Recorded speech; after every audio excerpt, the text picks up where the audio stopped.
Hey, Tony from BikeBerry here. Today what we're going to talk about is cheap and easy upgrades for your clutch. We're even going to go as deep as replacing these pads. Let's roll.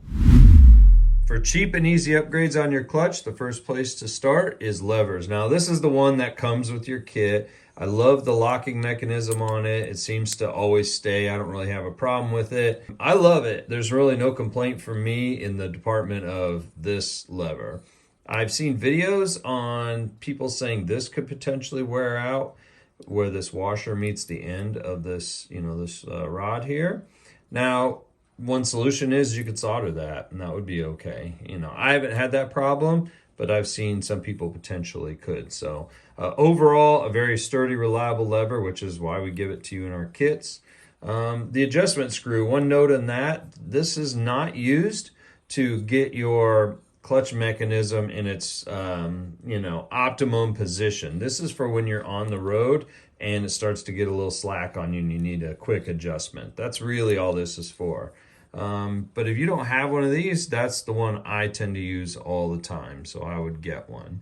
Next up is the red-handled one. This has a ratchet mechanism that's pretty interesting that you can put in two different spots. So maybe if you want two different tensions on your clutch, this would be a good option. I would be concerned about, this getting loose over time, so that would be something you wouldn't want to lock tight. But for those of you that use this one and love it, let me know in the comments below, like, how you like to use it. Is there a reason for, the two latching mechanisms? I'm just curious because I haven't used it a lot, but I think it's a worthy lever that could use some experimentation. So that would be something to look out for. The third and final one is a Shimano combo brake and clutch lever. So really what this is the 3-speed gear mechanism. So you can latch it there. Basically it's 1 and 2 is set up the way we have it. You could lock it in, right? And then you can do that to disengage it. So, and then have your brake lever there. This is one I have never had on a bike and I'm gonna get it on one soon. So if any of you have used the combo lever, let me know your thoughts on its function and usability. I know on my mountain bike, my gearing is this back and forth thumb and finger control, and I really like it on the mountain bike. But for a motorized bike, I'm curious on engaging or disengaging the clutch, how it would work. So we'll do that in a future video, but if any of you are running this right now, let me know in the comments below what you love about it. So I love the idea of it all comboed together, and having a brake on my left side. I normally double up my brakes on the right or do a combo pull. So yeah. The Shimano 2-in-1. Yeah, get one, try it out, and if you already have one, let me know in the comments below. Next up, let's talk clutch pads. These are a lot harder to wear out than the ones that come on your engine, so these are good. So what we'll do is we'll end up upgrading to these towards the end of the video, and it's great because if you didn't know this, these wear on both sides.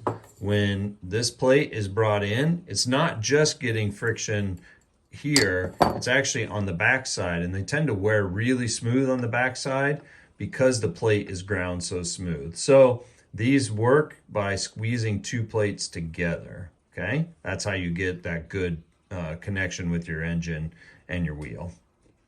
Next up as an upgrade is the billet aluminum covers. I think these are fantastic. Since they're machined out of solid billet aluminum, they're much more sturdy than your factory cast cover plates. They won't crack or break or anything like that. I really love the performance, even the slip factor when you put grease in them, just how they work. And you get a set of 3, so then you've already made your engine look a lot nicer in that regard. So it's definitely good to upgrade to the aluminum covers.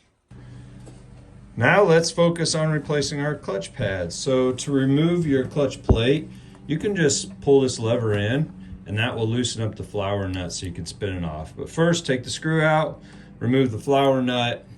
Once that's out, the spring will be behind there, and then you'll be in the clear as far as the clutch mechanism goes, like that. So as a reminder, there's a gear, there's a back plate, and then there's a front plate. What happens is when your clutch is released and it's engaged, the plates squeeze together and grip both sides of this pad and get your wheel turning. So what happens is it ends up wearing out the back side of the pad. This is a pretty new one, so it's not going to be wore out, but you can see it's smoother on the back side than it is on the front side. So this plate behind here is machined pretty smooth, so it ends up just wearing it totally flat. But you can go in and use a flat blade screwdriver, and it's sitting, these pads are sitting inside of these slots, okay? You could see that these are tapered. They kind of look like pieces of corn. The top is wider than the bottom. When they cut them out, you know, the die that they cut them out with, you could tell that they are, you know, a little misshapen.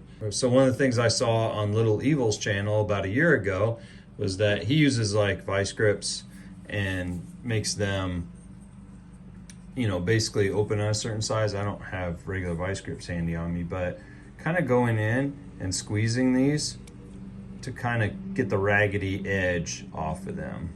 See how that made it much smoother? Just doing that. And then you're going to go in and you're going to place it in the bottom part. You can take your screwdriver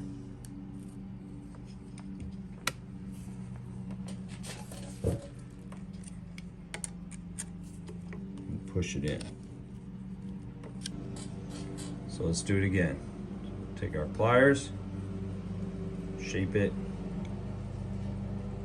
not squeezing it real hard, just cleaning it up. Hold it down with my thumb, push it in.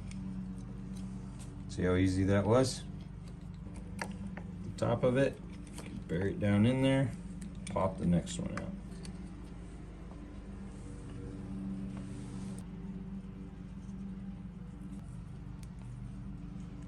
Good little trick, isn't it?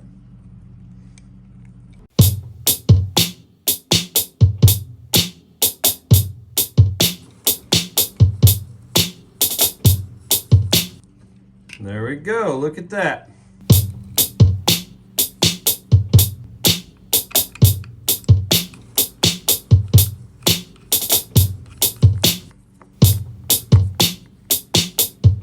Well, now you know how to replace the pads on your clutch. I want to thank Little Evil for that video a year ago, because that really helped to shape the pads. I think that's a good little trick for you. And then get one of these. I really want to try it out on one of my bikes. I want to know what you guys think also. So comment below on the red-handled one also, who loves it. I'm on the fence about it. Yeah, get your bike running. Let's go. It's summertime. Let's roll.